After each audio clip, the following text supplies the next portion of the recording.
உடல் உழைப்பில் ஈடுபட வேண்டும், உடற்பயிற்சி செய்ய வேண்டும் என்று நீங்கள் விரும்புகிறீர்களா?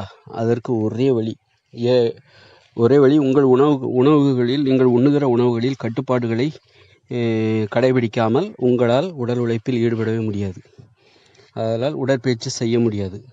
ஆதலால் நீங்கள் எந்த உடற்பயிற்சி கலைஞர்களையும் நீங்கள் பார்த்தீங்கன்னா தெரியும், அவங்க உணவுகளில் மிகவும் கட்டுப்பாடாக இருப்பார்கள். அந்த கட்டுப்பாடு அவர்களுக்கு இல்லை என்றால், உணவு கட்டுப்பாடு என்பது அவர்களிடம் இல்லை என்றால் அவர்களால் உடற்பயிற்சி செய்யவே முடியாது. அவர் மீறி உடற்பயிற்சி செய்தாலும் அவர்களின் உடலில் உறுதி ஏற்படாது.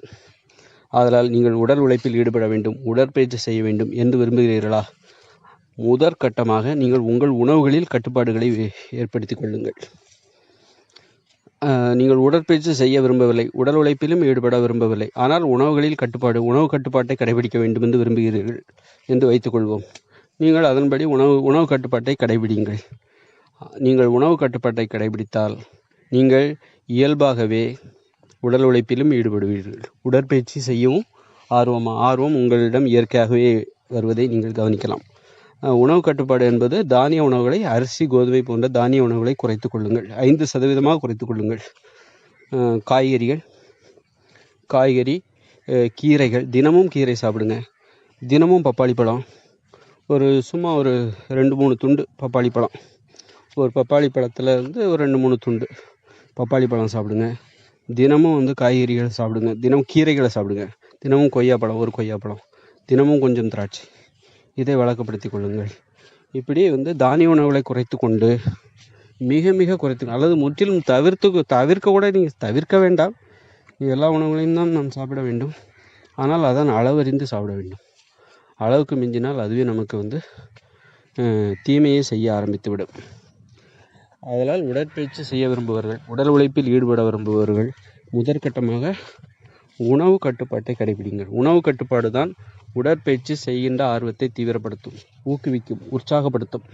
உடல் உழைப்பை ஊக்குவிப்பதற்கான மூல காரணம், உடல் உழைப்பை உற்சாகப்படுத்துவதற்கான, உடல் உழைப்பை தீவிரப்படுத்துவதற்கான முதற் காரணியே உணவு கட்டுப்பாடு தான்.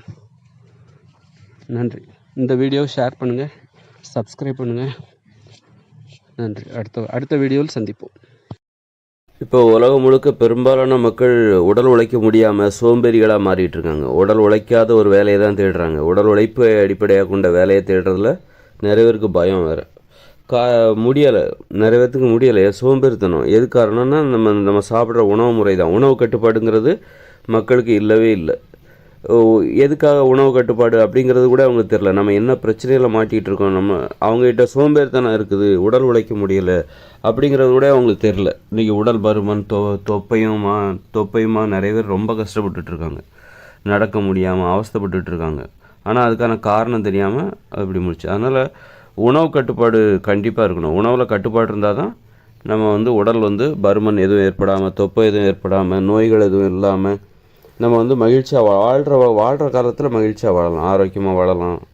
இல்லைன்னா நம்ம துன்பத்தை அனுபவித்து தான் வாழ்வோம். உணவு கட்டுப்பாடு இல்லைன்னா துன்பம் தான் சேரும் நிச்சயமாக.